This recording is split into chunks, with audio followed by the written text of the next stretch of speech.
ಇವತ್ತು ನಾವು ಮತ್ತೊಂದು orthographic projection solid orthographic projection ಯಾವ ರೀತಿ ಡ್ರಾ ಮಾಡ್ಬೇಕಂತ ನಾವು ತಿಳ್ಕೊಳ್ಳೋಂತ.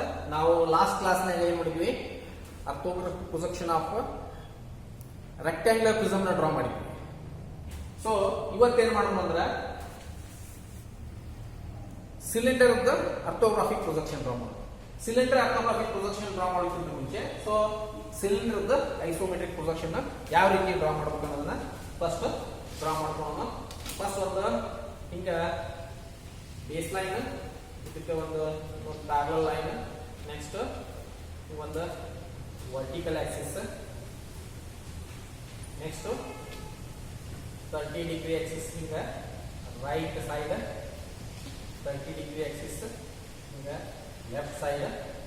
ನೆಕ್ಸ್ಟ್ ಇಲ್ಲೇ ನಮ್ಗ ಏನ್ ಹೇಳಿದಾರ,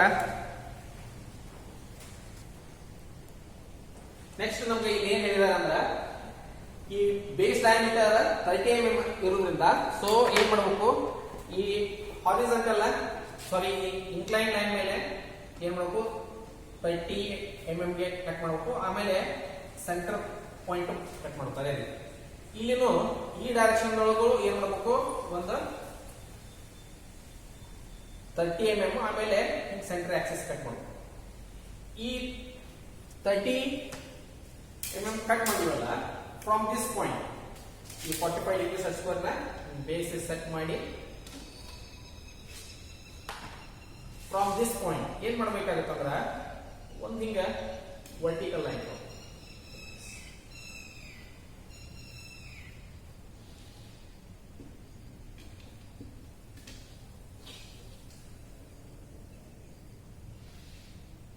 ನೆಕ್ಸ್ಟ್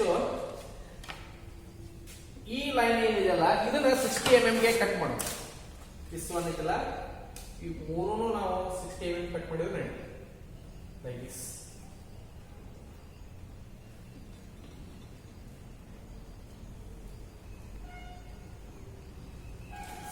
ಕಟ್ ಮಾಡಿ ಇದನ್ನ ಮತ್ತೆ ಅಗೇನ್ ಜಾಯಿನ್ ಮಾಡಿ. ಈಗೇನು ಈ ಲೈನ್ ಇದೆಯಲ್ಲ, ಈ ಲೈನ್ಗೆ ಪ್ಯಾರಲ್ ಆಗಿ ಏನು ಲೈನ್ ಇದೆಯಲ್ಲ ಇದು ಪ್ಯಾರಲ್ ಆಗಿ like this ಒಂದು 30 ಡಿಗ್ರಿ, ಅಗೇನ್ ಈ 30 ಡಿಗ್ರಿ ಲೈನ್ಗೆ ಪ್ಯಾರಲ್ ಆಗಿ ಫ್ರಮ್ ದಿಸ್ ಪಾಯಿಂಟ್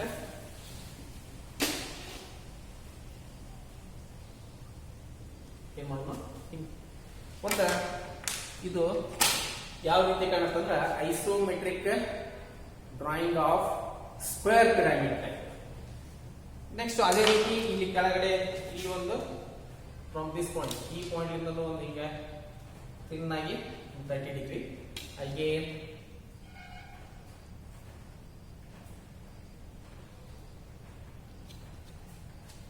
ಈ ರೀತಿ ಒಂದು ಸ್ಕ್ವೇರ್ ಪಿರಮಿಡ್ ಸ್ಕ್ವೇರ್ ಪ್ರಿಸಮ್ ನ ಕನ್ಸ್ಟ್ರಕ್ಟ್ ಮಾಡ್ಕೊಂಡು ಇದರೊಳಗೆ ನಾವೇನ್ ಮಾಡಬೇಕು, ಸಿಲಿಂಡರ್ ನ ಡ್ರಾ ಮಾಡಬೇಕು. ಈಗೇನ ನಾವು ಇಲ್ಲಿ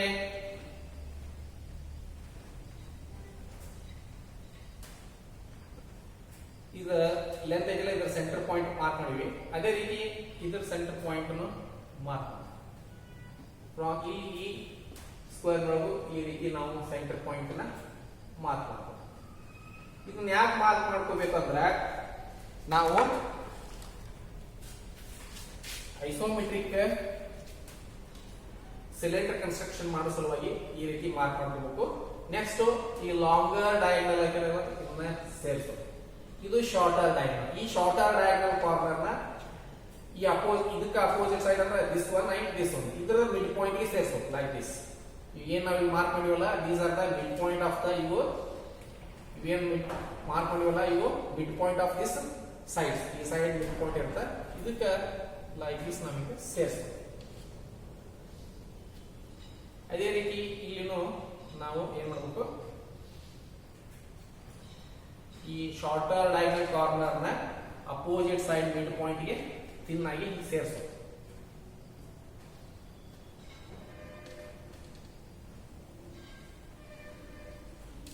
ಈ ರೀತಿ ನಾವು ಹಿಂಗೆ ಸೇರಿಸಿದಾಗ ಏನಾಗುತ್ತೆ, ಈ ಲಾಂಗರ್ ಡಯಾಗ್ನಲ್ ಈ ಲೈನು ಮತ್ತು ಈ ಲೈನು ಅಷ್ಟು ಒಂದೇ ಪಾಯಿಂಟ್ ಒಳಗ ಏನಾಗ್ತಾವ, ಪಾಯಿಂಟ್ಸ್ ಆಗುತ್ತೆ. ಇಲ್ಲಿನೂ ನೋಡಿದ್ರೆ ಒಂದೇ ಪಾಯಿಂಟ್ ಕೋಇನ್ಸೈಡ್ ಆಗೈತಿ, ಇಲ್ಲಿನೂ ಒಂದೇ ಪಾಯಿಂಟ್ ಕೋಇನ್ಸೈಡ್ ಆಗೈತಿ, ಇಲ್ಲಿನೂ ಒಂದೇ ಪಾಯಿಂಟ್ ಒಳಗ ಕೋಇನ್ಸೈಡ್ ಆಗಬೇಕು.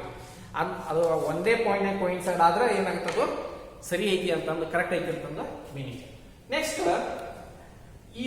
ಈ ಪಾಯಿಂಟ್ ಸೆಂಟರ್ ತಗೋ, ಇಲ್ಲಿಂತ್ರ ಇದಿಷ್ಟು ರೇಡಿಯಸ್ ಸೆಟ್ ಮಾಡು. ಡ್ರಾ ಆರ್ಕ್ ಫ್ರಮ್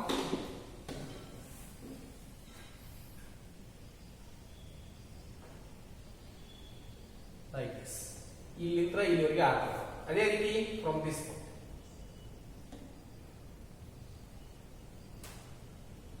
ಈಗ ಒಮ್ಮೆ ಸೆಟ್ ಮಾಡಿದ್ವಿ ಅಂದ್ರೆ 4 ಹತ್ರ ನಾವು ಇಲ್ಲೇ ಒಂದು ಆರ್ಕ್, ಇಲ್ಲಿ ಒಂದು ಆರ್ಕ್, ಇಲ್ಲಿ ಒಂದು ಆರ್ಕ್, ಈ ಕಡೆ ಒಂದು ಆರ್ಕ್ ಹಾಕ್ಲಿಕ್ಕೆ ಬರುತ್ತೆ. ದೆನ್ ಈ ಸೆಂಟರ್ ಯೂಸ್ ಮಾಡ್ಕೊಂಡು ಇದೇನ ಹಾರಿಜಾಂಟಲ್ ಅಥವಾ ಲಾಂಗರ್ ಡಯಾಗ್ನಲ್ ಐತಿಲ್ಲ, ಈ ಕಡೆ ಅಂತೂ ನಮಗ ಇದ್ರ ಹಿಂದಿರೋದು ಕಾಣೋದಿಲ್ಲ. ಸೊ ಅಲ್ಲಿಂದ ಏನ್ ಮಾಡ್ಬೇಕು ನಾವು ಲೈಕ್ ದಿಸ್ ಡಾಟೆಡ್ ಹಾಕಬೇಕು, ಈ ಕಡೆ ಪೋರ್ಷನ್ ತಿಕ್ ಹಾಕಬೇಕು. ಅದೇ ರೀತಿ ಇಲ್ಲೇನು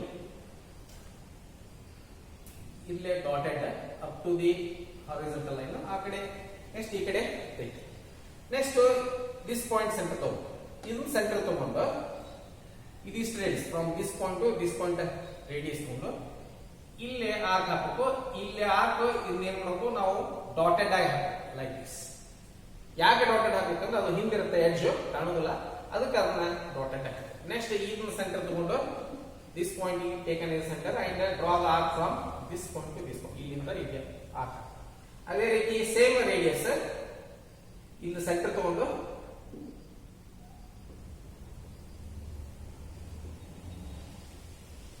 ಡ್ರಾ ಆರ್ಕ್ ಲೈಕ್ ದಿಸ್.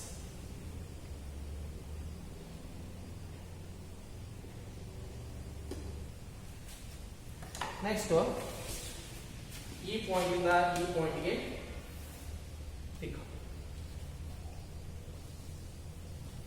ಈಗ ಏನಾಯ್ತು, this is isometric drawing of ಅಥವಾ ಐಸೋಮೆಟ್ರಿಕ್ ಪ್ರೊಜೆಕ್ಷನ್ ಆಫ್ ಸಿಲಿಂಡರ್. ಈ ಐಸೋಮೆಟ್ರಿಕ್ ಸಿಲಿಂಡರ್ ನಾವು ಡೈಮೆನ್ಷನಿಂಗ್ ಮಾಡಬೇಕು. ಇದು ಸಿಂಪಲ್ ಆಗಿರುತ್ತೆ ಡೈಮೆನ್ಷನಿಂಗ್ ಮಾಡೋದು. ಏನು ಮಾಡಬೇಕು, ಇದನ್ನ ಇಷ್ಟ ಲೀಡರ್ ಲೈನ್ ತೋರಿಸಿ ಡಯಾಮೀಟರ್ ಬರೀ ಡಯಾಮೀಟರ್ 30, ದೆನ್ ಹೈಟ್ ಐತಲ್ಲ ಲೈಕ್ ದಿಸ್ ಈ ರೀತಿ ತೋರಿಸ್ಬೋದು.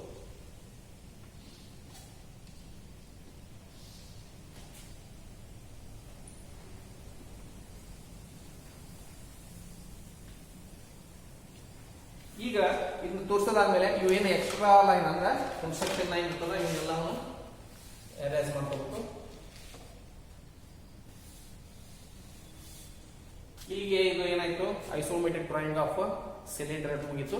ಈಗ ಇದನ್ನ ಆರ್ಥೋಗ್ರಾಫಿಕ್ಗೆ ಕನ್ವರ್ಟ್ ಮಾಡಿ. ಆರ್ಥೋಗ್ರಾಫಿಕ್ ಕನ್ವರ್ಟ್ ಮಾಡ್ಬೇಕಾದ್ರೆ ನಾವು ಇಲ್ಲೇ ಇದನ್ನ ಫ್ರಂಟ್ ವ್ಯೂ ಅಂತ ಕನ್ಸಿಡರ್ ಮಾಡೋಣ.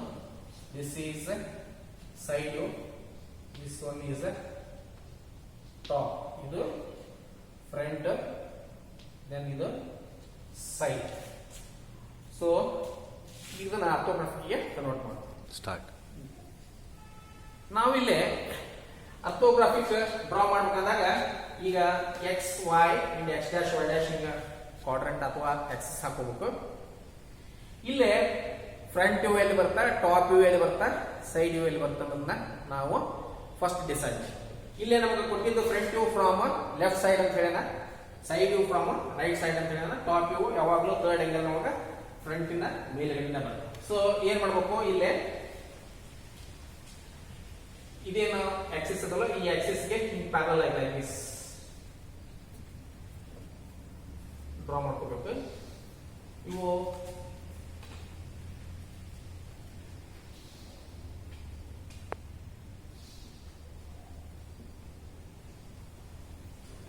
ಟೆನ್ ಟು 20 mm ಇರ್ಬೇಕಂತಂದು ನಿಮ್ಗೆ ಲಾಸ್ಟ್ ಕ್ಲಾಸ್ ನಾಗ ಹೇಳಿದ್ದೀನಿ. ನೆಕ್ಸ್ಟ್ ಇದು ಕನ್ವರ್ಷನ್ ಏರಿಯಾ ಆಗುತ್ತೆ. ಈಗ ಫ್ರಂಟ್ ವ್ಯೂ ಈ ಕಡೆಯಿಂದ ಫಸ್ಟ್ ಇಲ್ಲಿ ಏನ್ ಮಾಡೋಣ ಅಂದ್ರ ನಾವು ಟಾಪ್ ವ್ಯೂ ಡ್ರಾ ಮಾಡ್ತೀವಿ. ಟಾಪ್ ವ್ಯೂ ಡ್ರಾ ಮಾಡ್ಕೊಂಡ್ರೆ ನಾವು ಫ್ರಂಟ್ ವ್ಯೂ ಕೆಲವೊಂದು ಎಕ್ಸಾಂಪಲ್ ನೊಳಗೆ ಏನ್ ಮಾಡಿರ್ತಾನಂದ್ರೆ ವ್ಯೂಸ್ ಸ್ಟಾರ್ಟ್ ಮಾಡ್ಬೇಕಾದ್ರೆ ಕ್ವಶನ್ ಒಳಗ ಕ್ಲೂ ಕೊಟ್ಟಿರ್ತಾನೆ, draw the front view, top view, side view ಅಂತ ಹಿಂಗೆ ಕೊಟ್ಟಿರ್ತಾನೆ. ಅಥವಾ ಕೆಲವೊಮ್ಮೆ ಟಾಪ್ ವ್ಯೂ, ಫ್ರಂಟ್ ಇವು ಸೈಡ್ ಅಂತ ಕೊಟ್ಟಿರ್ತಾನ, ಕೆಲವೊಮ್ಮೆ ಸೈಡ್ ಇವು ಫ್ರಂಟ್ ಇವು ಟಾಪ್ ಇವು ಅಂತ ಈ ರೀತಿ ಒಂದು ಕ್ಲೀವ್ ಕೊಟ್ಟಿರ್ತಾನ, ಅದ್ರಾಗ ಒಂದು ಕ್ಲೀವ್ ಇರುತ್ತೆ. ಈಗ ನಮ್ಗೆ ಇಲ್ಲೇ ಕ್ಲೀವ್ ಏನಪ್ಪಾ ಅಂದ್ರ ಫಸ್ಟ್ ಇಲ್ಲೇ ಟಾಪ್ ಇವು ಡ್ರಾ ಮಾಡ್ಬೇಕು. ಫಸ್ಟ್ ಟಾಪ್ ಇವು ಡ್ರಾ ಮಾಡ್ಬೇಕಂದ್ರಾಗ ಇದೇನ್ ಈ ಸೆಂಟರ್ ಪಾಯಿಂಟ್ ಇದೆಯಲ್ಲ ಇಲ್ಲಿಂದ ನಾವು ಏನ್ ಮಾಡ್ಬೇಕು, 10 mm ಬಿಟ್ಟು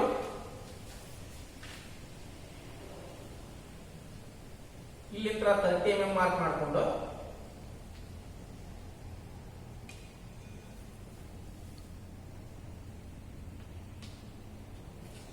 ಒಂದು ಆಕ್ಸಿಸ್ ಲೈನ್ ಡ್ರಾ ಮಾಡಿ like this.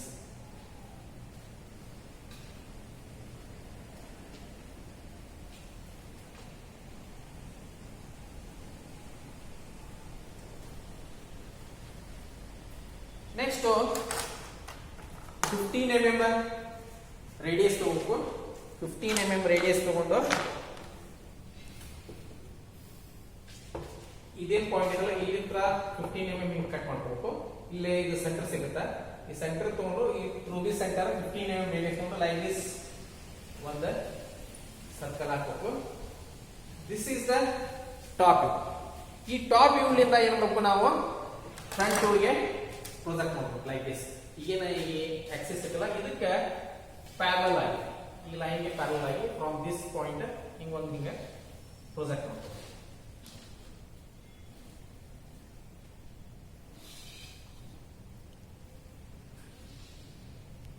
ಅಗೇನ್ ಇದೇನು ಈ ಆಕ್ಸಿಸ್ ಇಂದ 10 mm ಇರ್ತಲ್ಲ, ಇಲ್ಲಿಂದ ನಾವು ಹೈಟ್ ನ ನಾವು ಏನ್ ಮಾಡಬೇಕು, ಮೆಜರ್ ಮಾಡಬೇಕು. ಇಲ್ಲಿಂದ ಹೈಟ್ 60 mm ಮೆಜರ್ ಮಾಡಬೇಕು.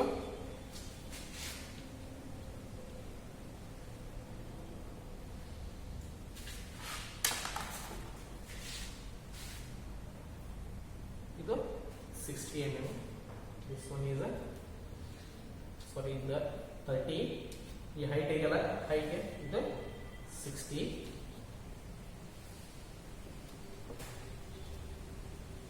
ಇದು ವಿಸಿಬಲ್ ಎಡ್ಜ್ ಇರೋದ್ರಿಂದ ಇದನ್ನ ಥಿಕ್ ಆಗಿ ತೋರಿಸ್ಬೇಕು. ನೆಕ್ಸ್ಟ್ ಇದನ್ನ ಕನ್ವರ್ಟ್ ಮಾಡ್ಬೇಕು. ಕನ್ವರ್ಟ್ ಮಾಡ್ಬೇಕಾದ್ರೆ ಈ 30 ಡಿಗ್ರಿ ಸೆಟ್ ಬಂದ್ರೆ ಈ ಕೆಳಗಡೆ ಸೆಟ್ ಮಾಡ್ಕೊಂಡು ಈ ಸೆಂಟರ್ ಪಾಯಿಂಟ್ ಇಂದ ಈ ಒಂದು ಕನ್ವರ್ಷನ್ ಲೈನ್ ಹಾಕಬೇಕು. ಇಟ್ ಈಸ್ 45 ಡಿಗ್ರಿ ಇರುತ್ತೆ. ಯಾವಾಗಲೂ ಕನ್ವರ್ಷನ್ ಲೈನ್ ಇದೆಯಲ್ಲ ಇದು 45 ಡಿಗ್ರಿ ಆಗಿರುತ್ತೆ. ಈ ಆಕ್ಸಿಸ್ಗೆ ಪ್ಯಾರಲಲ್ ಆಗಿ ಲೈಕ್ ದಿಸ್.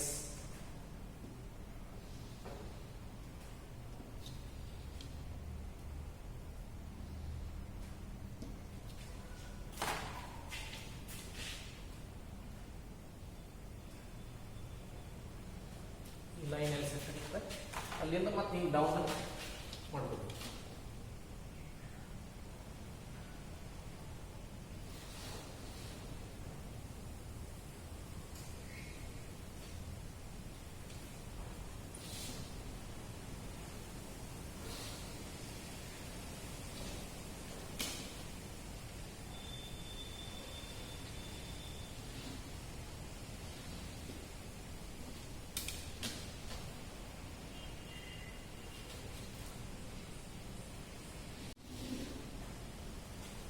ನೆಕ್ಸ್ಟ್ ಅದೇ ರೀತಿ ಈ ಹಾರಿಜಾಂಟಲ್ ನ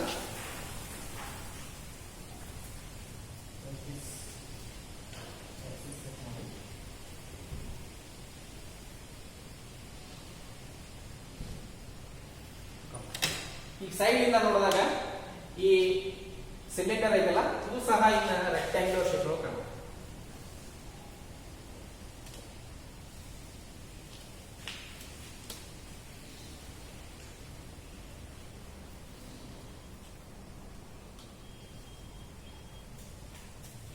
ಇದಕ್ಕೆ ನಾವು ಡೈಮೆನ್ಷನಿಂಗ್ ಮಾಡಬೇಕು. ಲೀಡರ್ ಲೈನ್ ತೋರಿಸಿ ಇಲ್ಲಿ ನಾವು ಡಯಾಮೀಟರ್ 30, ಇದು ಹೈಟ್ ಆಫ್ ದ ಸಿಲಿಂಡರ್ ಇದೆಲ್ಲ ಇದು 60 ಒಂದು ಹತ್ರ ತೋರಿಸಿದ್ರೆ ಸಾಕು. ಇಲ್ಲಿ ಆದ್ರೂ ವಿಡ್ತ್ ಇಲ್ಲಿ ಡಯಾಮೀಟರ್ ಹೆಂಗಿರೋದ್ರಿಂದ ಇದು ಸಹ ಏನಾಗುತ್ತೆ ಡಯಾಮೀಟರ್ ಇದು ರಿಪೀಟೆಡ್ ಆಗಿರುತ್ತೆ.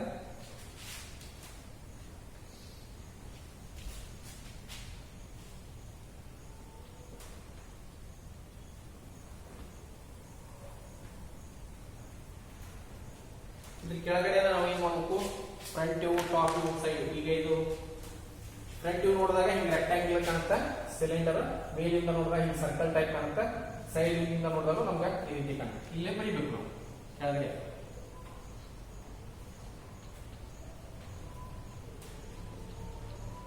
ಇಲ್ಲೇ front view, this one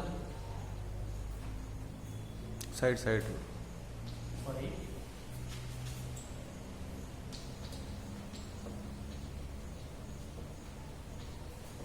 side, this one ಐತಲ್ಲ,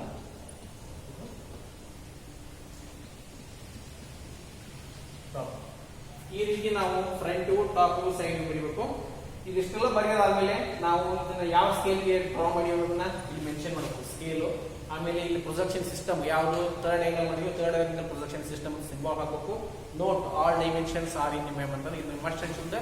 ನಮ್ಮ ಪ್ರತಿ ಆರ್ಥೋಗ್ರಾಫಿಕ್ ಪ್ರೊಜೆಕ್ಷನ್ ಆದ್ಮೇಲೆ ಅಥವಾ ಪ್ರತಿ ಡ್ರಾಯಿಂಗ್ ಶೀಟ್ ಮಾಡೋದು ನಾವು ಯಾವ ಯೂನಿಟ್ ಫಾಲೋ ಮಾಡಿರ್ತೀವಿ ಅನ್ನೋದನ್ನು ಸಹ ನಾವು ಏನು ಮಾಡಬೇಕಾಗುತ್ತೆ, ಮೆನ್ಷನ್ ಮಾಡಬೇಕಾಗುತ್ತೆ.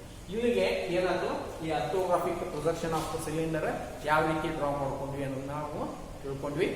ಈ ವಿಡಿಯೋವನ್ನು ಮಾಡಲು ಸಹಕರಿಸಿದಂತ ನಮ್ಮ PA ಸರ್ಗೆ ಧನ್ಯವಾದಗಳು.